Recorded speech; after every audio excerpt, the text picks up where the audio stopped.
Hello and welcome. Hi. My Hi. name is Srisha Nair. I'm in my 40s and a mother of two. In my current role, I anchor business development for WongDoody from India Studios, and I will be moderating this discussion. We are here today to celebrate International Women's Day and talk about the intergenerational experience of women around the world at WongDoody. We will explore how women from different generations and stages of life can help and support one another to break the bias against women in the workplace. With me in the panel today, I have three of my colleagues. Let me introduce them to you. Victoria Strike is in her 50s and heads up the production team in the Melbourne office. She has worked in the business from when there was no internet and remembers the days before mobile phones. Anupriya Gupta is in her late 30s. She's an architect turned designer and works at the Wongdodi Bangalore office. She believes that great design is transparent. She loves to do gardening and crocheting, and when she's able to find the time from parenting a very naughty 4-year-old boy. Katie Thompson is in her early 30s and is a senior digital producer for WongDoody Australia. She manages a team of developers, designers, and strategists to coordinate web builds and design projects. Welcome to this panel. I'd like to start the discussion with a little story from my own life of two women who helped me at different points. A colleague, who's a dear friend now, played a huge role in me considering a different line of work. She made me move to IT almost 25 years ago. She had joined the organization and literally forced me to apply for the job because IT was booming then. Sometimes you need people who give you that push, right? At a later season in my life, my mother in law stepped in with childcare support during the crucial years when my children were small. That really helped me focus on work and not be worried about how my kids were being taken care of. I even traveled overseas on work assignments, leaving my kids with her. So, my first question to this panel: how and where did you feel supported and helped by a woman who was a different age than you or in a different season of life? What did she do to help, and how can you pass that along? I guess I'll start. Yeah, yes, please. I used to work for a large consulting firm in the early days of the internet. Um, and I worked with a woman who absolutely 100% supported me to make internet my career. She encouraged me to learn how to code, although don't ask me to code anymore because those days are behind me. But also to pursue an understanding of usability and to I guess be one of the people who could set the stage for what the standards of internet practice were. She was an incredible manager. Um, she was an incredibly inspiring and supportive person, and always gave me the space to just push a little bit harder and go a little bit further in my career. And now I think, that's the role that I want to play with the team that I work with, uh, to help them develop their career and understand where their path lies, and to clear the way ahead of them so that they can achieve their goals. Yeah, well, I'm part of that team that Vic, Vic is talking about. And I mean, I have to say that you've been an amazing mentor to me, Vic. We've only worked together for 5 months or so, but um, you're always very, very supportive of Stella and I, and it's inspiring. Stella is my colleague in a similar role.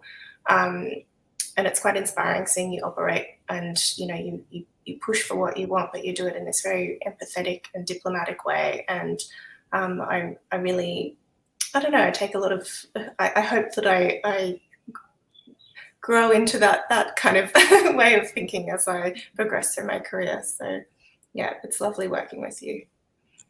Oh, Wonderful.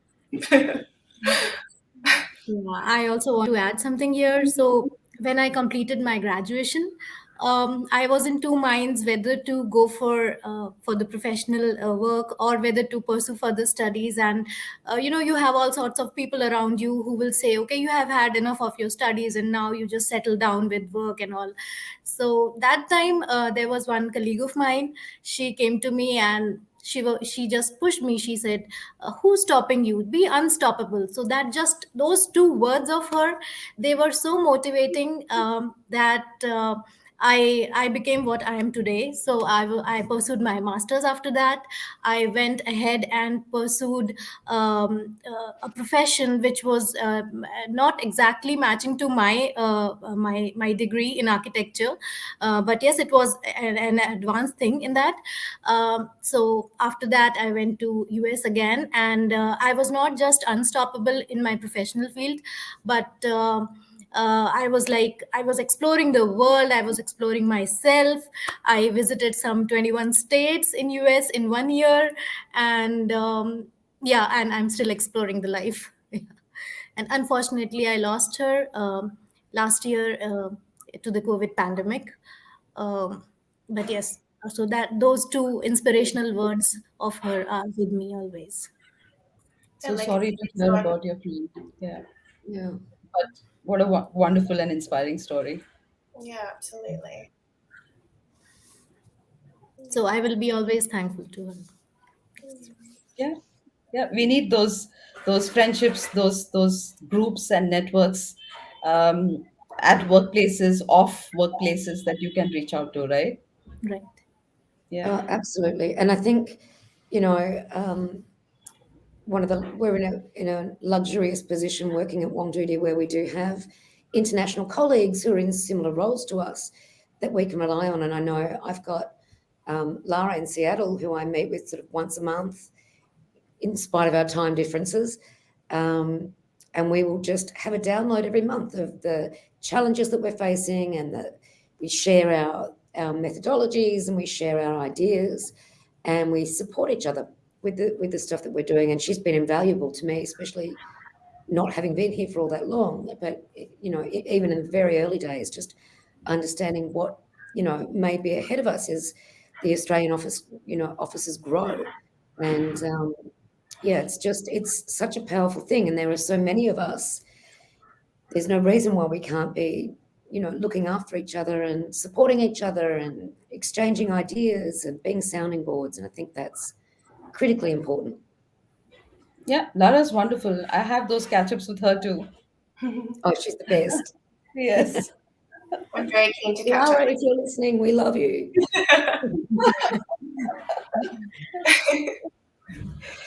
So, moving on to the next question, what do you wish women in the other age groups understand about your experience in your age group? How might your experience be different than theirs, and what could they do to help you?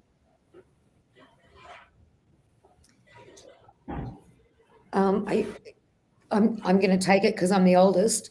Uh, than everybody in my office, pretty much. Um, I think, for me, things have changed dramatically. Legislation has changed. Company policies have changed. Things that were overlooked or thought to be acceptable in the office 30 years ago are no longer considered to be acceptable behaviour, which is a great thing, believe me. But there were a lot of battles that me and women of my age fought, as there were the women who came before me. I hope that the younger women understand that it hasn't always been easy. It's still not easy. We still have a way to go.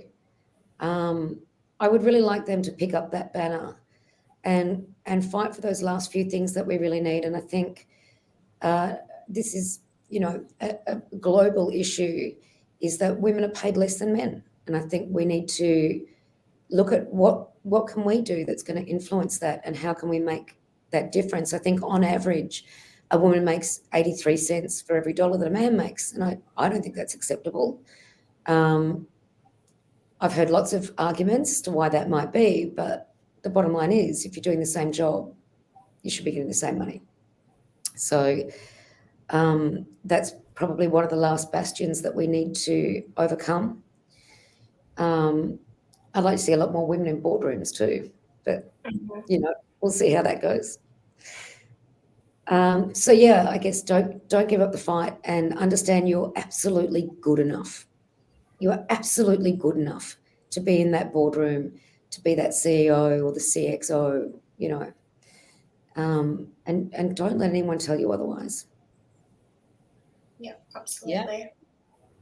I read there's a book called Atomic Habits by James Clear, and he talks about building habits and well, ditching bad habits and things like that. And one of the things that stuck with me in the book was about identity and sort of so if you want to start running, for instance, you have to start thinking of yourself as a runner, not thinking I want to be a runner, I am a runner.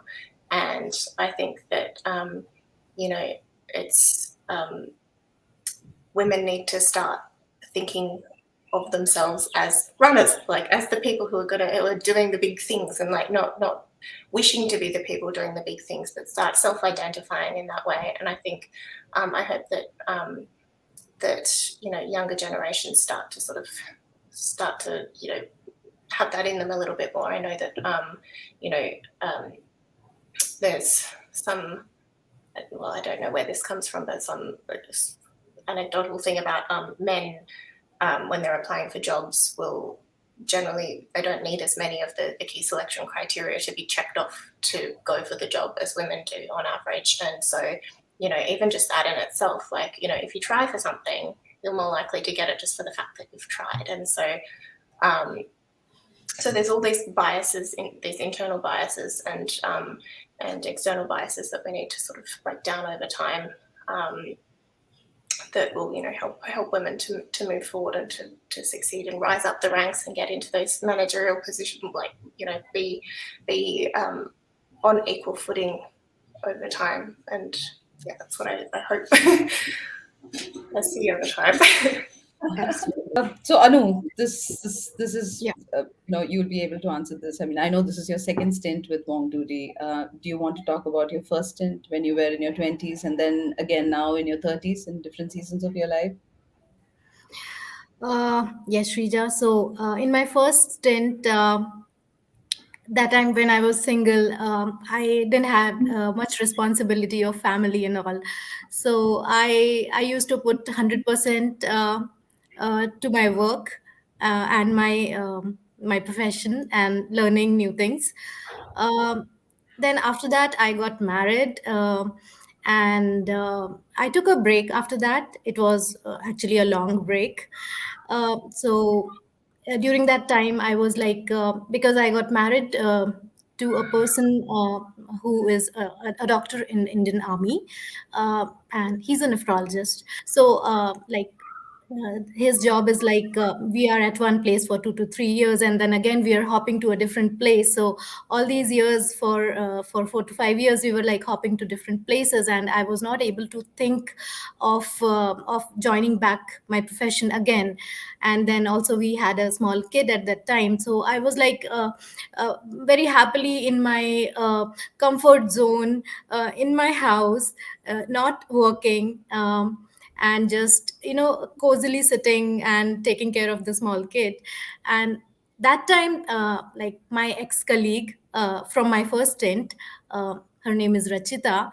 So she was like in continuous touch with me, and she used to encourage me that, Anu, why are you sitting at home? You are capable to work, and why are you just staying back and not joining again? And we all want you to be back in the office and work with you, and we would be happy to see you again. So she always used to encourage me and just come back, please come back, please come back, you can do it. And then I was like, how can I do it? I have a small kid to take care of, and I think I will not be able to do it. But she was so encouraging, so encouraging that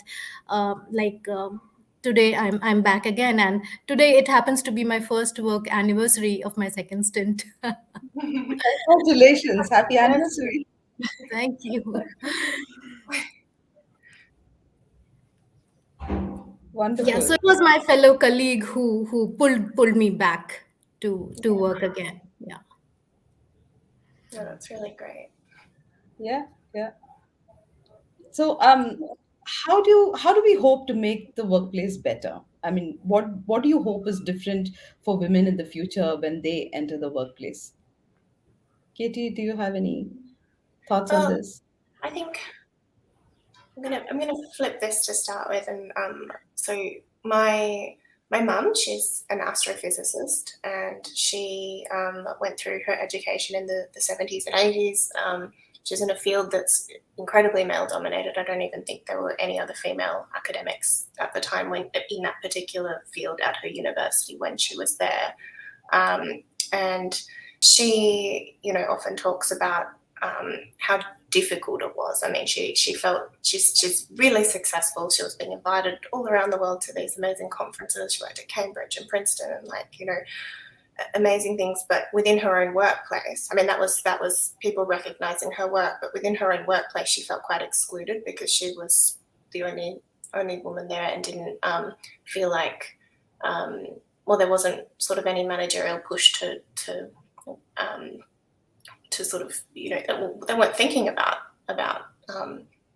women and men and I don't know at the time. And she speaks about how, so there's women now, there's a lot more women in her field these days, and that's excellent. And there has been, there's been significant change over time, and there's some significant positive change, and there are active efforts to for inclusion and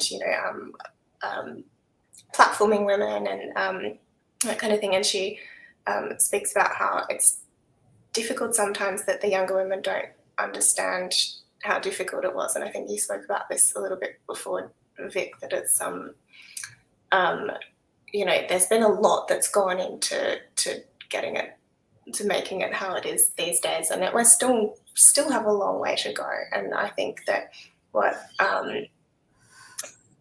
I want to see, I suppose, I think I've had a pretty relatively positive experience in my work life. I've been around nurturing people of all genders, and but there's still little things like, for instance, I think people tend to group with people who are similar to them, and so we tend to hire people who are similar to them, and they because they feel comfortable with them, and I would like to see an active effort by people in influential positions of all genders to try and understand the experiences of all the people that are working with them, so that they can make decisions that will have a general positive impact across everybody. And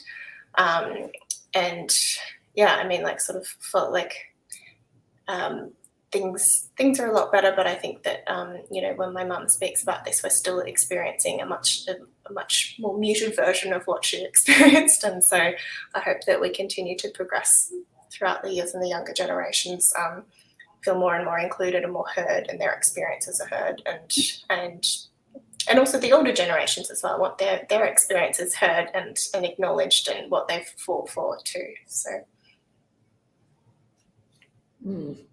yeah, that must have been incredible for her. She was at Cambridge, yeah.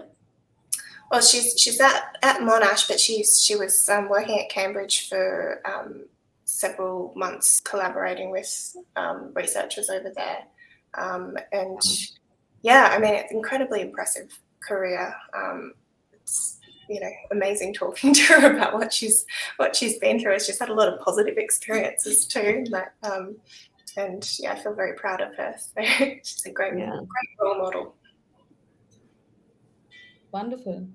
Do you want to add to that, Victoria? Do you have any thoughts? It's something, Katie and I have had this conversation, but we were talking about sort of, I don't know how to quite put it, but non-malicious bias. So people, Katie said that, we hire people that are like us because they make us feel comfortable. But that can actually lead to, men in groups who hang out together because they feel comfortable with each other because they're blokes and that's what they do.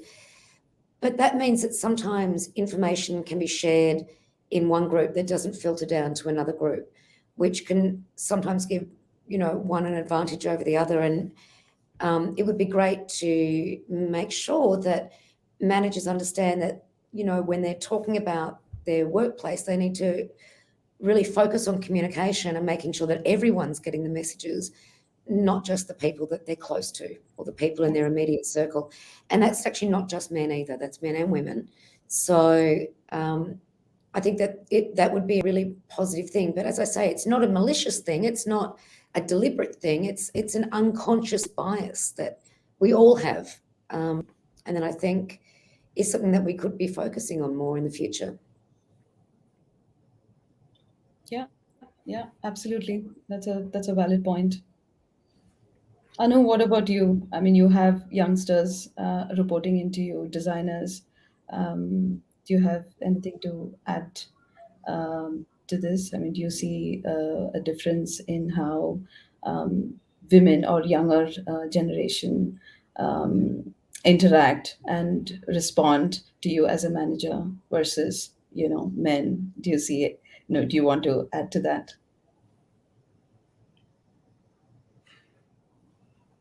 You're on mute, Anu. Yeah. So, yeah, I'm managing a team of 6 to 7 people, and there's a good mix of both the genders in that.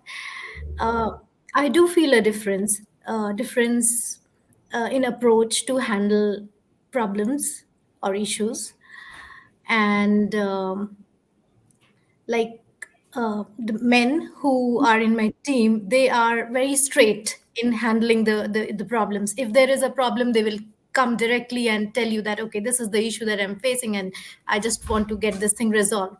Whereas my female colleagues or my team members, if there is an issue in the project going on, so they will try to first, resolve it at their own. They will just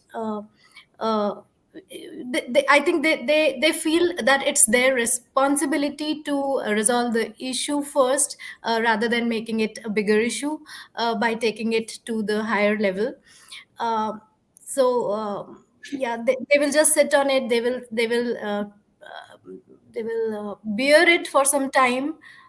They will try to, resolve it on their own. And so this is the basic difference that I feel, which is there between the two genders. And maybe it's because of the nature of women, like it's a natural quality that uh, they don't want to make things big, make the issues big. And uh, yeah, so they have this quality of nurturing. And yeah, so it's given by nature. So maybe because of that. So yeah, this is what I have. Okay. Okay. Yeah. Maybe they need to raise the red flag more quickly. Yes, they should. Yeah. And not solve all problems by themselves. By Yeah. themselves. Yeah. Yeah. Yeah. Great. So we're open to questions now. So if there are any questions from the audience, we can take those. Okay. There's a question. What do you think our male colleagues can do to be better allies and help create an environment that helps break biases? Yeah, that's a great question, Jacqueline. It's a really good question. We really need our male allies to monitor the conversations. There are conversations that happen when women aren't around. Some of them are inappropriate, and we need our guys to stand up and say, hey, that's not cool. To just check the bias of the people around them, especially if they're speaking about somebody else who's not there. I think that's a really critical part of changing the way that women are perceived in the workplace. And I don't think it's something that women can do on their own. I think that's what we need our male colleagues to support us with. And I Brilliant. think Yeah. also Yeah, go ahead. inviting women into, well, inviting everybody into the conversation as well. I mean, I think when you're in a work context and there's I mean, like we were talking about before, it's not, like Vic was saying, it's not, some of these, like most of these things aren't malicious, or there's nothing sort of, deliberately exclusionary about them, except, often information is critical information is missed that helps sort of, that can mean that certain people who are excluded from conversations kind of get held back a little bit. Maybe they don't have all the information about, a client at work, or, it's, or, how the like plans for, the business moving forward, sort of things that are critical to sort of how somebody might operate in the business, and how they might, I don't know. So I think, active information sharing and inclusion. Okay, so do we have another question coming up? Yes, from Lara. Shrija Nair, you've had a long and successful career at Infosys and WongDoody. What are some of the changes you have seen, and what is a change that gives you the most hope for a more equitable future? Okay, so yes, I've been here a long, long time, and what are the changes? So I see more and more women in the team. That's like, the ratio between the men and the women has definitely gone up. I mean, we have more women, and that's wonderful. I see that, especially in our unit, which is, WongDoody, the design unit at Infosys. The culture is very open. It's very transparent, and uh, we have the anybody's got the opportunity to just go up to the highest level, and you know talk to the highest manager out there. There's no hierarchy really, so you don't have to, like, go to your reporting manager, and then go somewhere else, and then take an appointment, and then meet your delivery head, or your unit head. There's nothing like that. Everybody has the opportunity to talk, to voice their opinions, to suggest, to give advice. So it's a really nice and open culture. That's what's most exciting about WongDoody. What are some of the other changes that I've seen? I've seen Infosys and WongDoody, I mean, grow from a really small company to this huge mammoth organization, and from I literally saw, the organization from one building to, I don't know, like how many buildings and multiple campuses across the country, and it's fabulous. And I've been fortunate to get very good opportunities working um, for different domains, different projects, varied experiences. That's what's most exciting, I think. Being in a company like this, because you get to your current project is so different from the one that you've done before.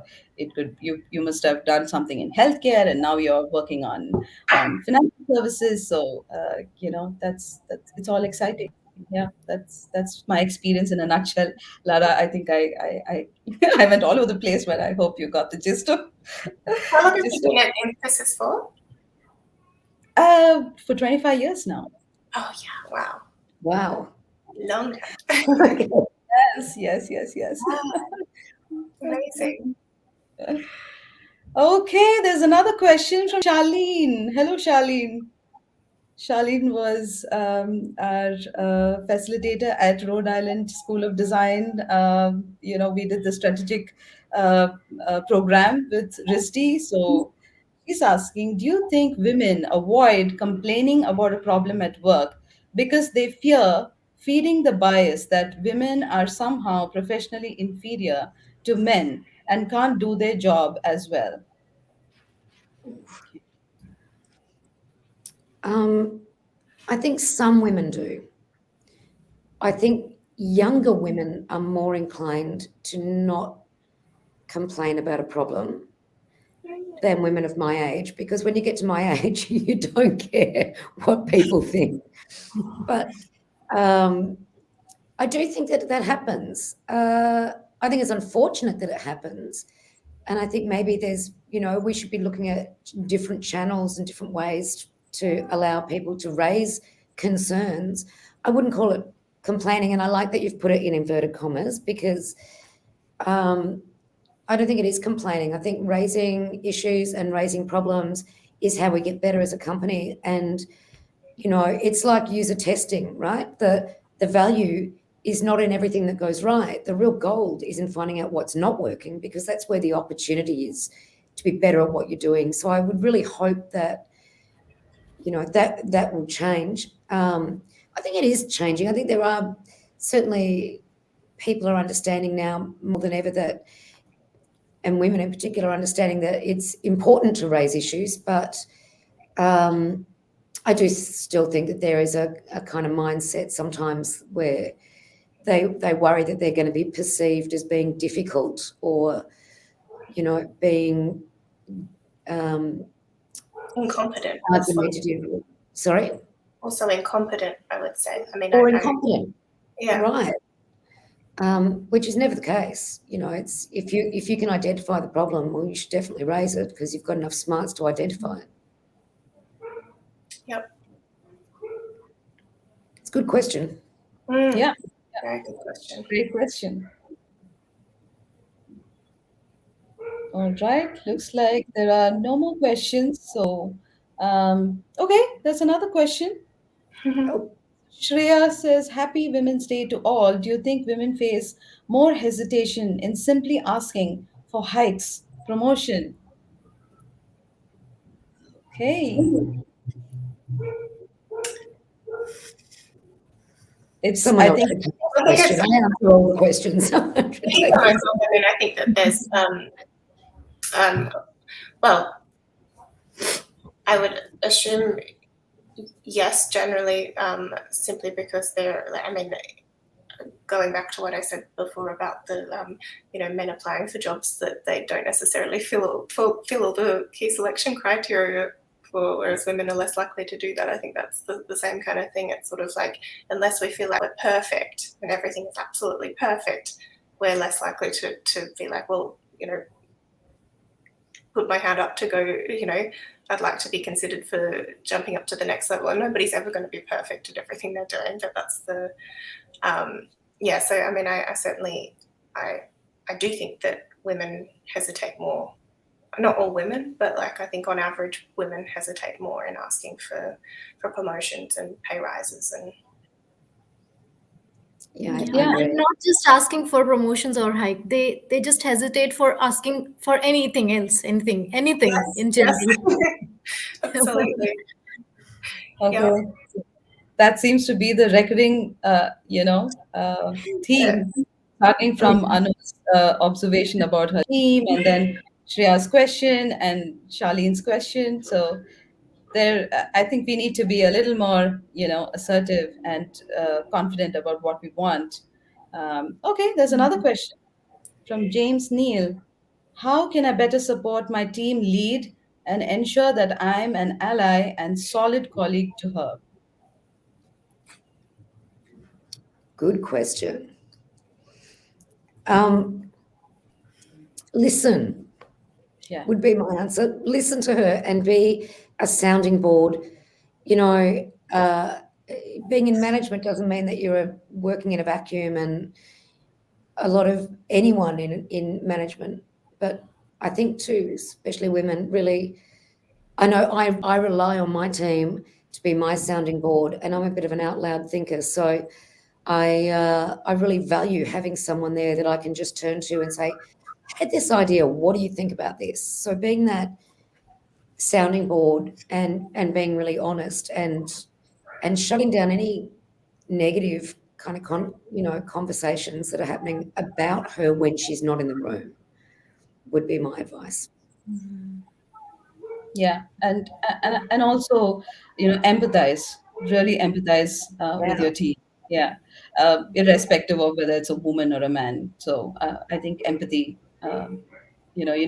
You need empathy to support your team, and I guess women, have extra responsibilities back home, and I think juggling both of them is quite a task, and I guess you need to be a little tuned into what each of your teammates are going through, at that point in their life. What is the season of their life? If somebody is then in their 20s, then obviously they are still not. They're not going to be that vocal about what they want, or like Victoria said, at her age she doesn't care what people think, and she's more vocal and confident about what she wants. So I guess, if you're really tuned into your team, and their needs, and really empathize with them, you'll be a great manager. Okay, there's another question. It's from Stella. Apologies if this was mentioned earlier, but have you experienced bias or mistreatment from other women during your career? If so, how did you overcome or manage that? Tough question. I, Stella. Um, yes, I have. And it was very early in my career. So, it was a different era, I guess.